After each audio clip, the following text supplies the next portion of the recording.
Alethea Felton, and welcome to the Power Transformation Podcast.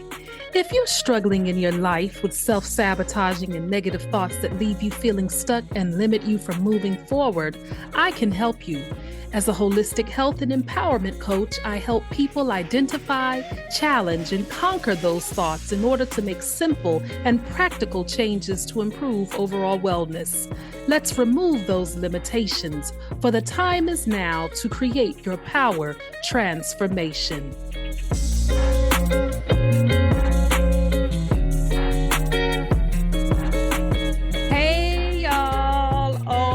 I cannot tell you how excited I am for this episode. I am just about to burst with excitement because of the guest that we have today. But first off, if you are new to our podcast, we always begin with an affirmation. And I use the pronoun we because although I am Coach Alethea Felton, you are a part of our community. So we are in this together. And affirmations help you to overcome those limiting, negative, self-sabotaging thoughts that come into your mind. And affirmations are speaking that as if it is already happening in your life, and they are powerful.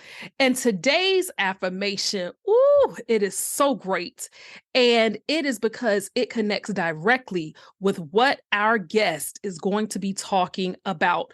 Without this person on the Power Transformation Podcast today, you would not even have Coach Alethea. That is how influential our guest has been in my life. And he will be introduced very, very soon. But first, let's start with our affirmation. I will say it once and then you repeat it. I choose to eat nourishing foods to strengthen and heal my body. You know what? I'm going to say it one more time. Listen. I choose to eat nourishing foods to strengthen and heal my body. I am super excited about our guest today. Oh my goodness. I will just put it like this up front. I will share in depth at the end of this how James came into my life. It is a story you don't want to miss, so you will have to hear this entire episode. But what I will say is that I credit this man for launching my holistic health coach journey. I am honored to have my health coach, James Tate, here on the Power Transformation Podcast. Hi, James. Hey, Lily, how's it going? It is going great. I am honored to have you here today. It is like I have a superstar on my podcast, so I am so excited. So, James, let's get this started. First of all, just kind of tell us a little bit about you. Who is James Tate? Well, that is a great question. Well, James Tate is a holistic health coach, a wellness practitioner, a wellness advocate who fights for others, especially children in the DMV area and beyond. I am a children's book author, and I am a husband and father. I'm a friend, and I am somebody that will fight for you so that you are as healthy as possible. And that's my goal, to motivate, educate, and inspire people to be as healthy as they can be, from childhood all the way up to seniors. And so that's something I fight for you. If you are a child or a senior or anywhere in between, I'm fighting for your health. That is definitely the truth. And I heard you say that you're a health coach, but also a wellness practitioner. What does that mean? So I have my own wellness practice, which is Beyond Weight Loss Total Wellness Center. And it is a center that is built on holistic health, but whole body health, mental, spiritual, emotional, and physical. And my goal is to help people to lose fat in every area of their life, It's called Beyond Weight Loss because most people come to me for weight loss, but we go beyond that. And the goal is not just to help you lose the physical fat, but the mental and emotional fats that weigh you down as well. Because if you're not mentally and emotionally healthy, you are not physically healthy. And so my goal is to help people to be fat-free in all areas. Y'all, then those are some nuggets right there. The mental and the emotional fats. We always think of fat as in physical pounds, but James has dropped some knowledge on you today.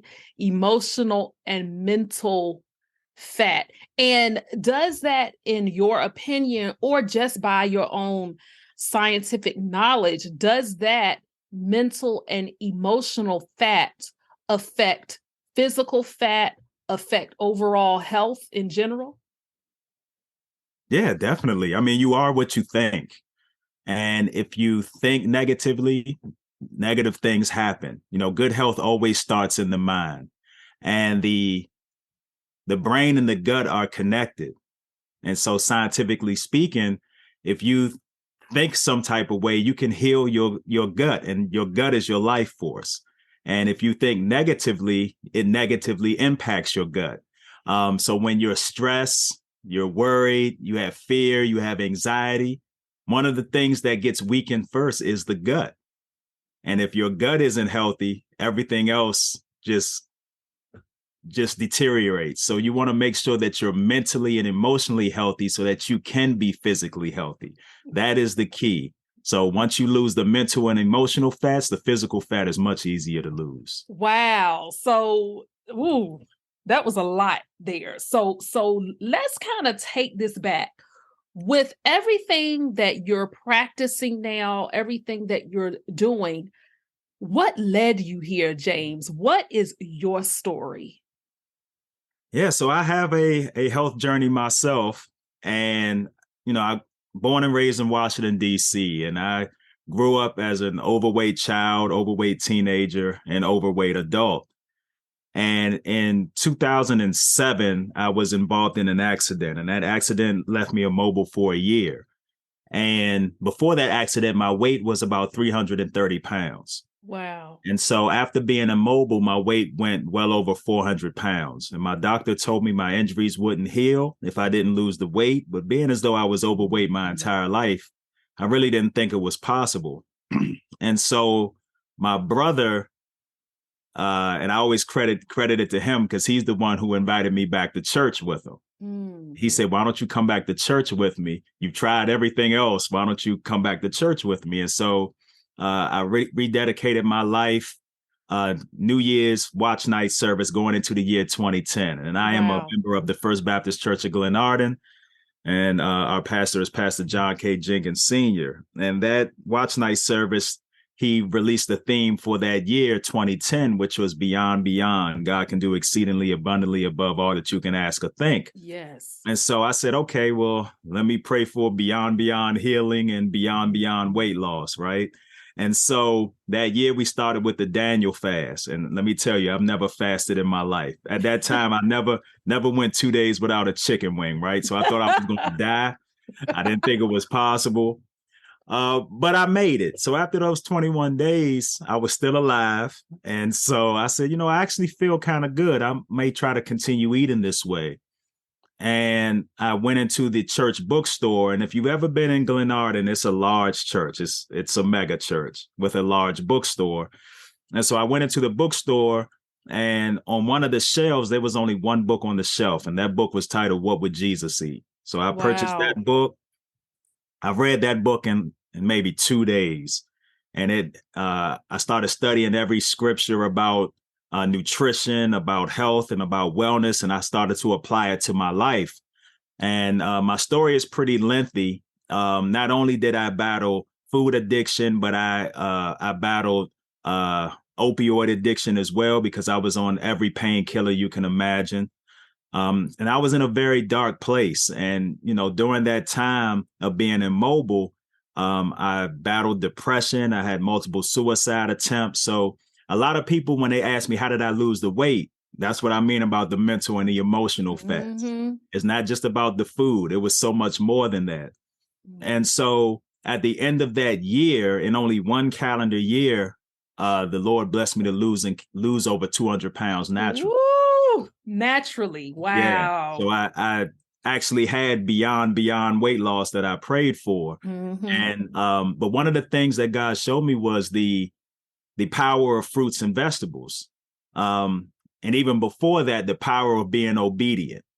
And so, if he said to eat something, I ate it. If he said to avoid it, I avoided it. And from that, I received the blessing of the weight loss. And since then, I've been able to keep off that weight as well. And, when you lose a little bit of weight, the first thing people want to ask is, what did you do? And so somebody recommended that I go to nutrition school because of the little bit of knowledge that I had at the time, just from studying the scriptures. People thought it was so profound. And like I had all of this knowledge. And people say you should go to nutrition school. And I said, I can't afford nutrition school. I don't know how I will get there. And so I prayed. I said, God, if you want me to go to nutrition school, you have to make a way. So I called the nutrition school and they gave me a partial scholarship based off of my testimony, which was a blessing, but I still could not afford the other half. Okay. So I said, okay, God, if you want this to happen, make a way. And so my tax return that year was for the remaining balance down to the penny. Oh my goodness. Exactly the amount of the remaining balance. And so I said, okay, I guess I'm going to school. And so I paid the school off. And that's when I went to school and I got my first certification in nutrition. And here I am. I currently hold 7 certifications in nutrition. And I'm also a health minister through Wesley Seminary. And here we are. And so now I've been fighting on the behalf of others and educating people on how to take care of their temples. And this is something that I love to do. And it's my calling. And I want people to know, and I make this very clear, listen to this entire episode, even if you are not a Christian and a follower of Christ, because I'm telling you, James, his story is so life transforming, and he has helped so many people. And if you want to be healthy and just whole, regardless of your faith, I'm telling you, James will be able to drop gems for that. And I've said from the beginning, I too am a follower of Jesus Christ, but I love the fact that this podcast has so many listeners from all walks of life. And I like the fact James has devoted his life to giving back to people and to God for what God has done to transform his life. And I want to kind of go back just briefly. You said one thing, and just briefly, not in depth, but for anybody that may be unfamiliar with that first kind of step you took with Daniel fast, what is that for a person who has never heard of that? Okay, so the Daniel fast is a 21-day fast. It's what you exclude are breads, meats, and sweets from your diet. So basically you eat natural foods, whole foods, unprocessed foods. And so you eat your fruits, your vegetables, your nuts, seeds, whole grains, and drink lots of water. You don't consume anything with added sugars. You don't consume anything that doesn't have natural sugars. You don't consume any meat. You don't consume any white bread or any processed grains. And so basically during the Daniel fast, it's usually vegetables, soups, fruits, nuts, seeds. You could do whole grains like quinoa or brown rice, wild rice, but no white rice, no white bread. And so, like I said, I didn't think I was going to make it, but I made it. And so talking about all of those ingredients with the Daniel fast, how does those foods, when you talked about power of fruits and vegetables, what type of power are you talking about? Let's kind of shift now and talk about what is the power in people eating what's called living foods, and how does that align to the work you do? That's a great question. I mean, one of the things you can tell about someone's health is by the way their refrigerator looks. When you open up the refrigerator, does your Uh-oh. refrigerator look more like a garden or does it look more like a morgue? So you can't expect to look and feel alive if all you eat are dead things. Ooh. You want to make sure that you eat lots of living foods. And there's a lot of healing benefits in those living foods. The fruits and vegetables they come in a variety of colors. And you'll always have options. For example, you take an apple. Apple comes in a variety of different sweetness levels and also different colors. So it's an apple for everybody, whether you like super sweet or you like tart. Same thing with carrots.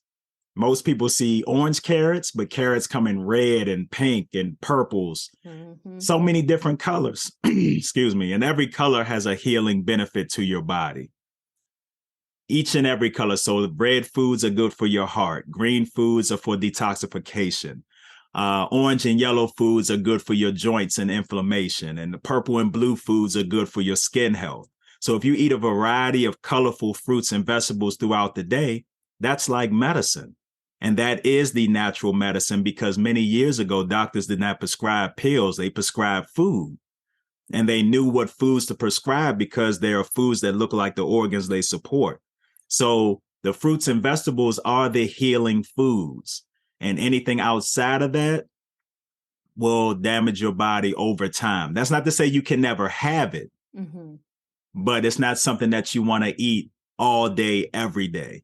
You want to make sure that you have those healing foods so that you may be healed. And so with you saying that you have 7 certifications, including you went to a nutrition school, what is the school you attended that launched your certifications and your training? So the first school that I attended is the same school that you graduated from, is IIN, the Institute for Integrative Nutrition, which is in New York. And since then, I've attended other programs as well and other schools as well. I'm actually taking another class at the Health Sciences Academy, which is located in London. Oh, wow. I love it. And I love their programs because they teach. It's always good to hear how others look at food and what they think about food in other countries, as opposed to here in the United States. And it's always great to get that fresh perspective about what food is to them and what health and healing is to them. So I love attending classes in schools that are in other countries when it comes to food and nutrition. So pause there because I actually do have some listeners based on my stats. I don't know who they are, but I do have some regular listeners who are in Europe actually. And so what are a couple of those differences between food elsewhere in the world? Because I have listeners over in Asia, the continent of Africa, as well as Europe, and of course here in the US. So what have you seen from your experience, James, is a difference that some countries have with US food versus their food? Oh, well, they eat real food with real ingredients. That's probably the main thing. There's so many ingredients that are allowed in America that are banned in other countries. And they have the same products that we have. It's just that ketchup, for example, over there is tomatoes, vinegar, and maybe some type of natural sweetener. Whereas here, ketchup is high fructose corn syrup and tomato concentrate and a long list of preservatives and ingredients that will damage your body. And so they eat real food with real ingredients, minimally processed, and their portion sizes are different than the portions that we have here in the States.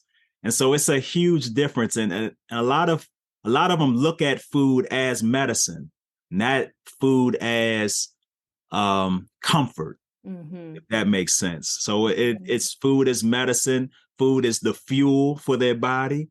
It's to nourish the body. Whereas we look at food as comfort. And we actually call it comfort food. And I often tell people, just look at your body as a car. Use a car. I always use a car as an example. And a lot of people don't realize that the human body is one of, if not the most expensive thing that many of us will ever possess. The human body is a multi-million-dollar machine. And if you don't believe me, go to any orthopedic surgeon and ask how much it costs to replace your knees and your hips and fix your spine and any bone in your body. Mm-hmm. So you are in possession of a multi-million-dollar machine. So if you drove $1 million car, what type of fuel would you put in it?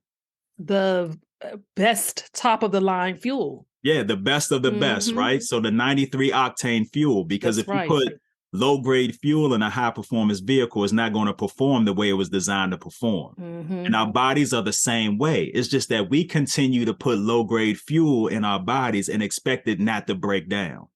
And when it breaks down, we act surprised. But it's just like a car. If you put that low grade fuel in that high performance vehicle, it's going to break down. And we continue to fuel our bodies in the worst way and expect it to run at a premium level. You cannot expect to look and feel like $1 million if you always eat from the dollar menu. It doesn't add up. So you have to make sure that you take care of your temple, fuel it properly. If you fuel it properly, it will run properly. But if you continue to put sugar in your tank, like put sugar in the tank of a car, it's not going to work. You continue to put those chemicals in your body, it's going to break down because your body is designed to burn calories. It's not designed to burn chemicals. And we have far too many people counting calories and not enough counting chemicals.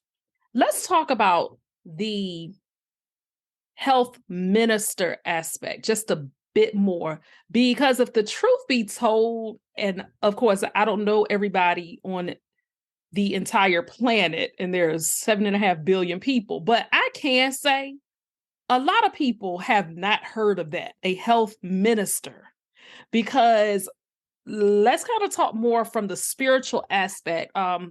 This is audio, but if you can see the thumbnail, James is a Black man.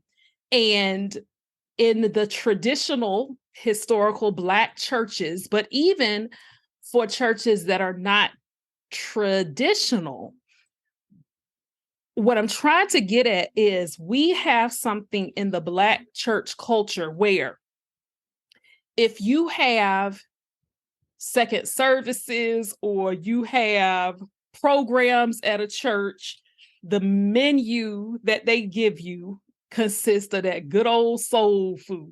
And I say good old, but it's that home cooking, that comfort food, but it's pretty much hypertension on a plate.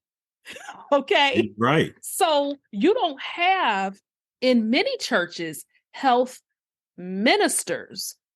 What is that, James? And what does a health minister do? Talk about it from your experience. What is that? Yeah, so health minister for myself, what I am is I'm a bridge between the church and the community. So I want everyone to be healthy, but I am that bridge, and I bridge the church and the community through health and wellness. And so a lot of churches are surrounded by a community, and they're looking for ways to serve that community. And a lot of them are falling short because they don't know how to serve the community, and the community wants to be served, but they don't know how to approach the church. And so it's a disconnect there. And so one of the things that I do is I build that bridge through health and wellness, because everyone is looking for health and wellness. Our communities are suffering when it comes to health. The resources aren't there when it comes to health, but also the church is suffering because of health. When I studied nutrition, everything that I learned about nutrition came from a non-Christian. Right? So I learned about nutrition from atheists, from Buddhists, from Muslims, from Hindus. Everything about nutrition I learned from every other religion, but everything that they taught me was in the Bible. Wow. So it was strange to me why this is never taught when everybody else in the world knows the quote unquote secrets to health. But the secrets to health that they taught me were already in the book that we use as our instruction guide. And so one of my goals is to educate the church about health and wellness, and it's not an easy task. It is very, very difficult. If they don't block you from coming in the door, once you get in there, they want to know what you're going to talk about. And, oh, brother, you can't talk about the pork. Don't talk about that. Those Wow. type of things. But also, one of the things that I've realized is that health is one of the greatest evangelism tools, because everybody is looking for ways to improve their health. When you think about heart health, 99% of the people in America can improve their heart health. That's almost everybody. So everybody is looking for a way to improve their health. And the world is showing them all of these ways and methods to improve their health, but none of it works. So what else is there, right? So just like my brother told me, my brother said, you've tried everything else. Why don't you come back to church with me? The thing is that when people come to church, you know, and it's nothing wrong with it, but they are, people are prayed, they pray for them, right? People fall out on the altar rebuking diabetes in Jesus' name. And then they don't even have to leave the church to be given something that fuels the diabetes. Ooh. So we have issues that need to be worked out when it comes to health and wellness. It's just that health and wellness is not a priority in the church until you lose it.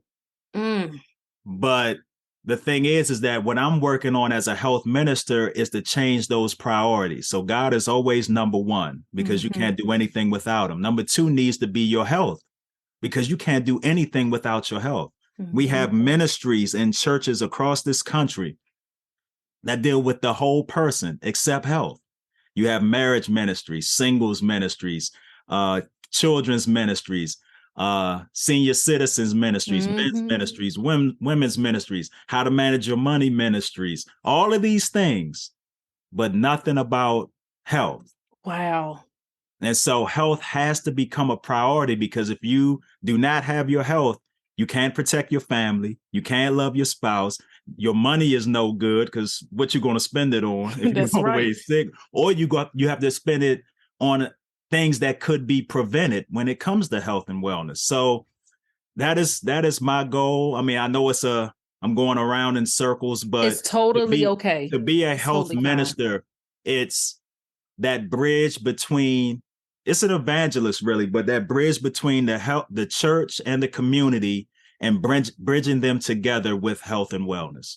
So people are hearing you talk about living foods and how we have to change how we think about food and health in general. So suppose a person says, oh, does that mean I have to automatically be a vegan and I can't eat chicken anymore and I can't eat fish anymore and I can't?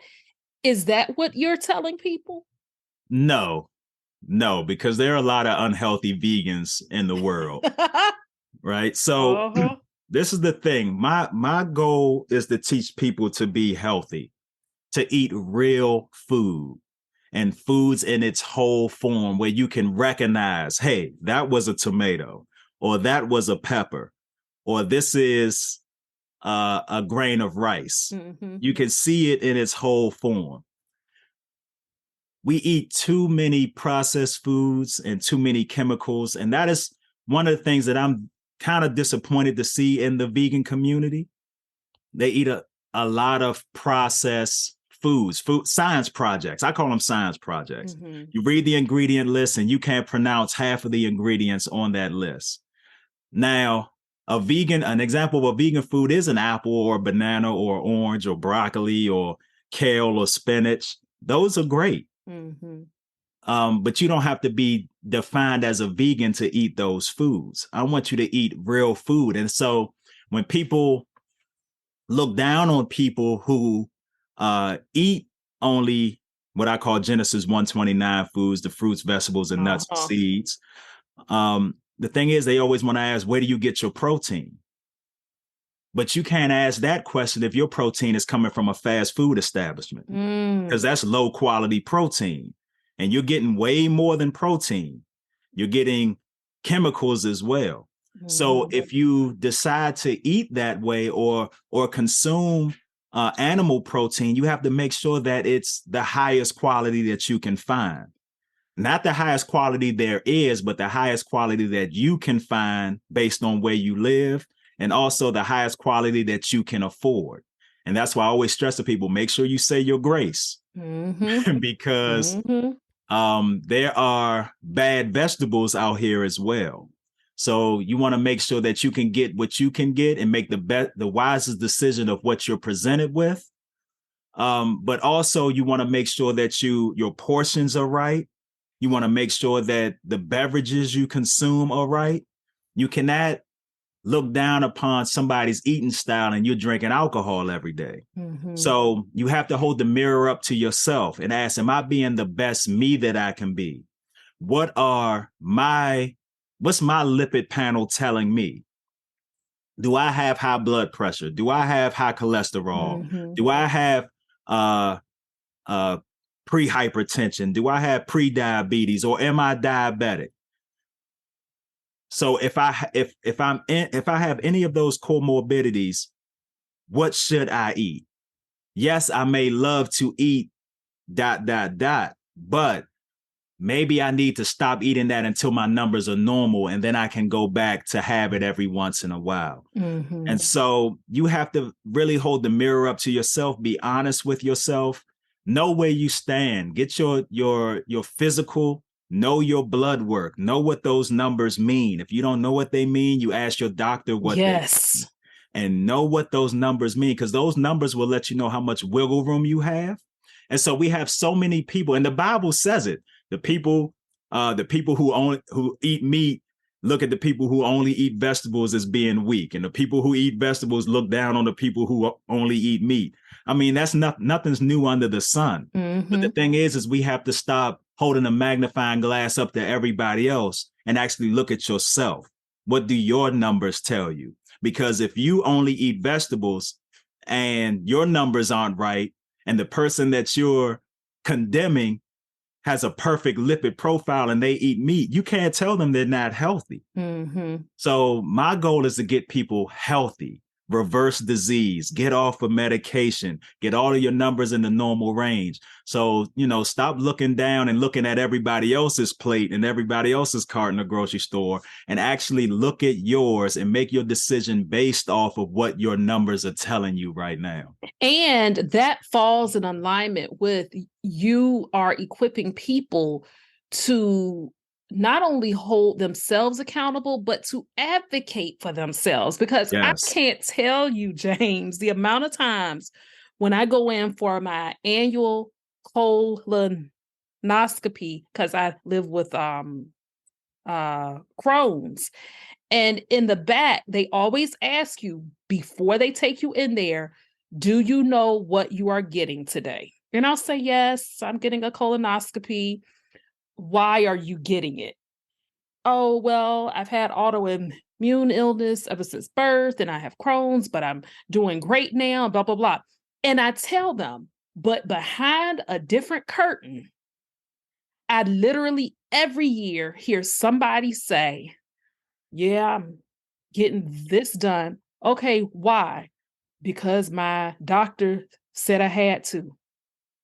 But they can't articulate why they're getting this procedure.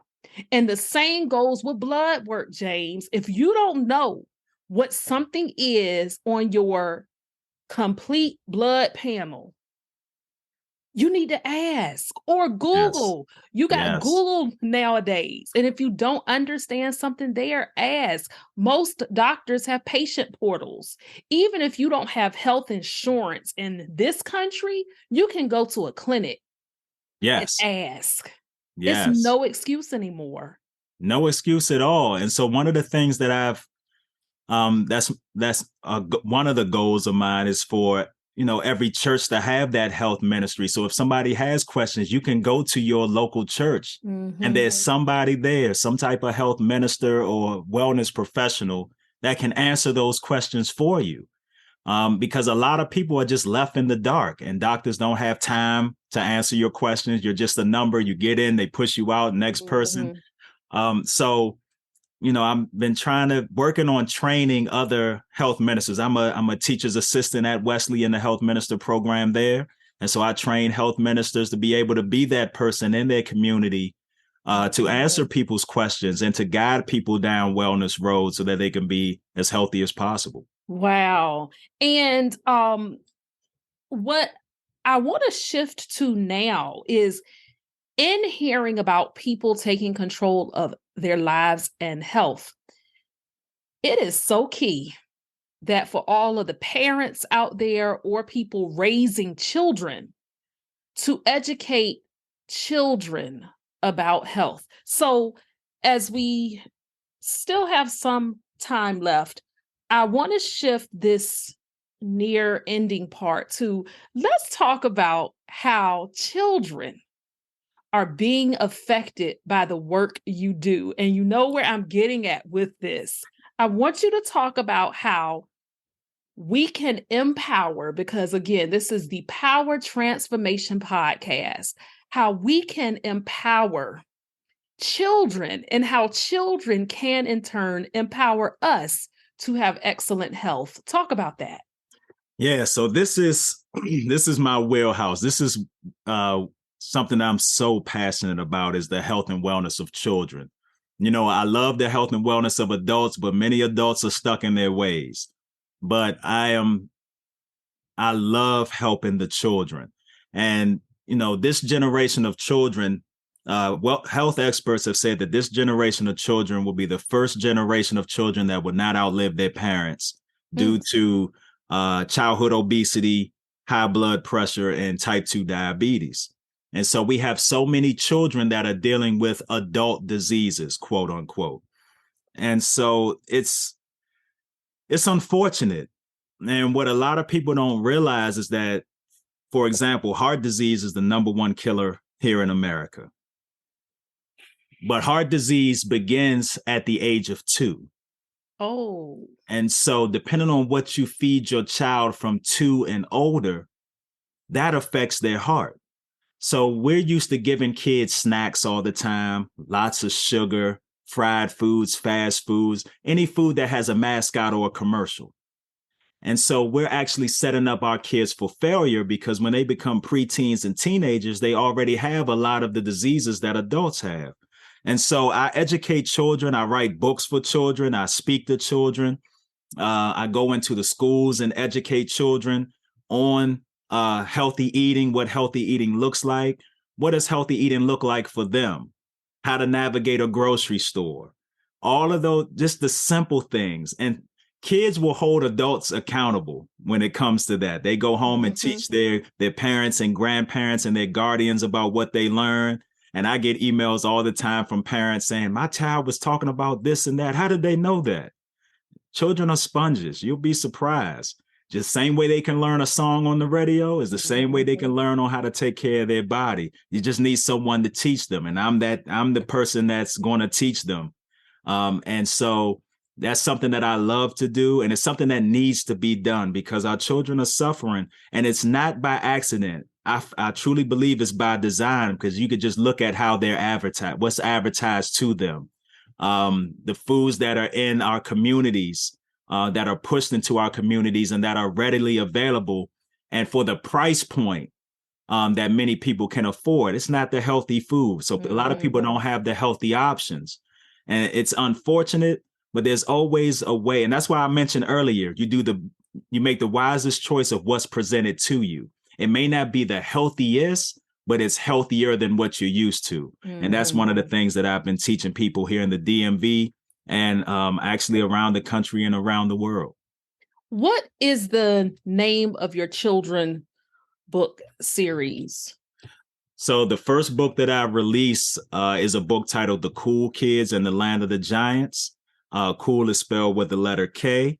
And that book, it's done really well. It's an award-winning book. And it's a book about 3 Christian friends who take on health-related giants that invade their land. And so the first book in that series, they take on a giant named obesity. So it teaches kids how to fight and defeat obesity. It teaches them what obesity is and how to fight it with biblical principles. And so that book has done really well. I have another book that's being illustrated right now And my goal is to get that book in every school in the country, which talks about the superpowers of fruits and vegetables and the benefits of having community gardens. So I'm really looking forward to that one. And I think it's going to do a lot to break generational curses and to reverse a lot of disease in communities and with children present in them. I believe that too. And just briefly, James, how have you gotten your own family, your respective family in terms of wife, kids? How have you gotten them involved with what you're doing?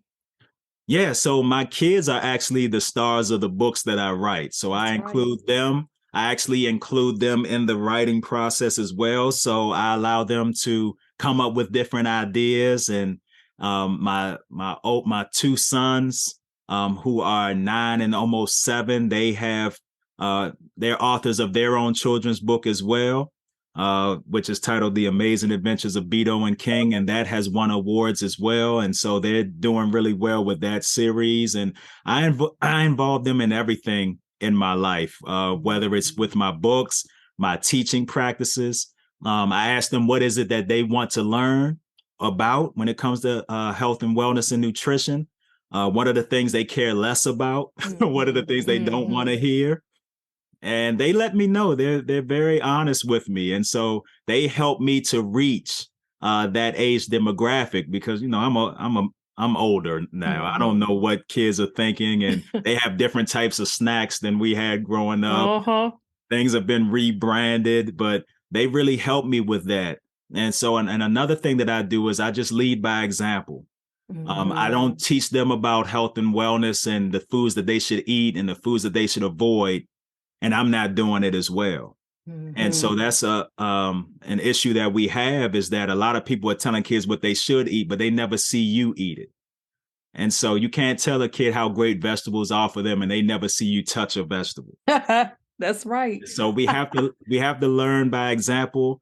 I also involve my children in the grocery shopping as well as in the preparation and the cooking of food, because kids are more likely to eat what they help prepare and what they help to pick out. And so sometimes we have a vegetable of the day or a vegetable of the week, and they get to pick the vegetable. And so you have to make sure that you involve them in it and make sure that you lead by example, but also pack your patience, because they may not eat it right away.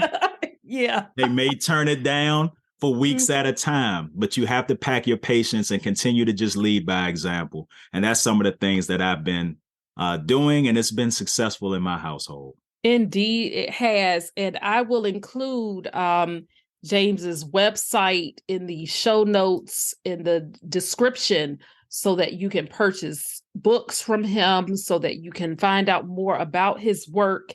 And I'm definitely going to have James back here in the future, because talking about kids and health can be one show by itself. And Yes. And also, if you follow him on social media for the month of February, he's doing things about heart health, and he also grows some of his own vegetables, and he talks about that as well. It's so much more. But as we come to an end here, I want to say this, and James has no idea that I'm going to actually share this. I said I was going to talk about how James is such a huge part of my life, and I'll explain what happened. James is a husband, as you all know, and I have to shout out his wife. And I won't say her name here because she's not here, but she knows who I'm talking about. But James's wife, I used to work with her, and I had just come out of the hospital. This was in 2014, from this very rare stomach infection. And I had a week-long hospital stay. I was teaching at a school in Maryland at the time, and they had to rush me to the hospital. Well, his wife and I, we hadn't worked together for several years. but we followed each other on social media. And just out of the blue, she called me one day checking on me. And it was such a joy to hear from her. And we always joked a lot because she's a Delta and I'm AKA, but we just always loved each other. But anyway, I told her, I said, girl, I just don't know about this health. I'm tired of being sick. I've been battling illness ever since birth. And I said, I've gone to this dietitian and that person and this one. And she said, well, you know, my husband's a health coach. And I had remembered it, but it slipped my mind. I said, oh, he sure is. She said, I'll get you in contact with him. And I said, okay. So the way James and I first met, this is no joke. My bedroom was changed into a sitting room because I could barely walk. I couldn't eat solids. I was sick. I met this man when he came up and gave me my first coaching session in my bedroom on my sick bed, where I still didn't know how this was going to turn around.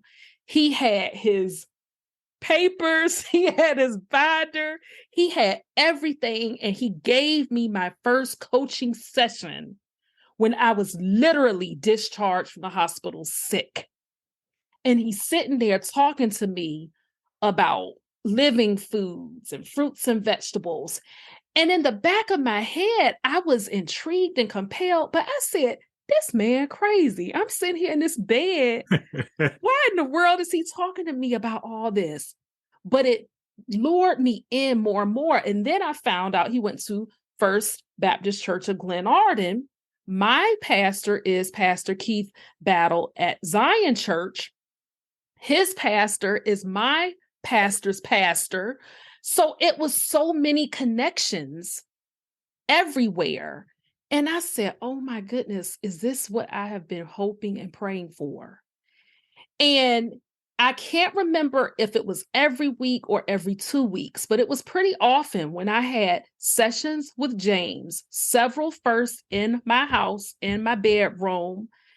And James is like a brother to me, a man that you could just trust. He made me feel safe, like he was my big brother looking out for me. And his motives were pure and his motives were God-led. And once I got back to health slowly, and I didn't change my eating right away, and I wasn't eating terribly. It's just that nothing worked. And I was on this medicine, prednisone. I had gained so much weight off of that. And as the time went by, I started healing.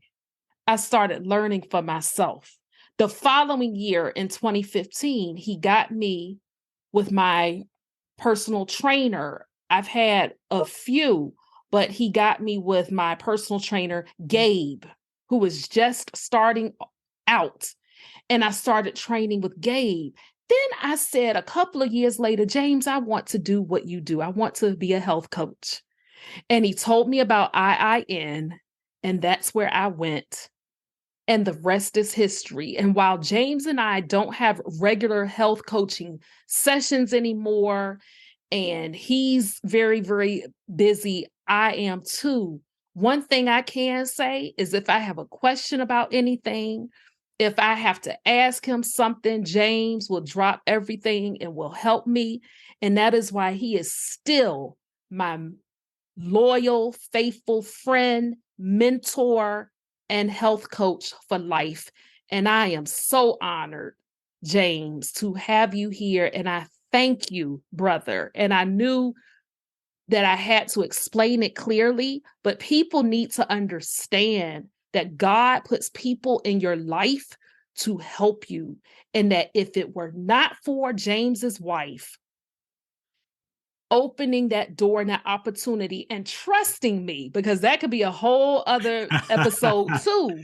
She trusted her husband and trusted me as a single woman whose heart is pure. I ain't a bit more worried about that. I wanted to get well. And for her to trust me and her husband to start a bond that would lead me to where I am today. And the Power Transformation Podcast would not be possible without the Tates. So I love you and I thank you. I love you too. And I'm so proud of you and everything that you're doing, everything that you're accomplishing, and all the lives that you're going to impact through this amazing, amazing podcast and outside of the podcast as well. Thank you. Thank you. I received that and I believe that. So James, again, it was an honor. And this is not the last time I'm going to have you up here. I love you, brother. I really do. I love you too. And I'm looking forward to the next time.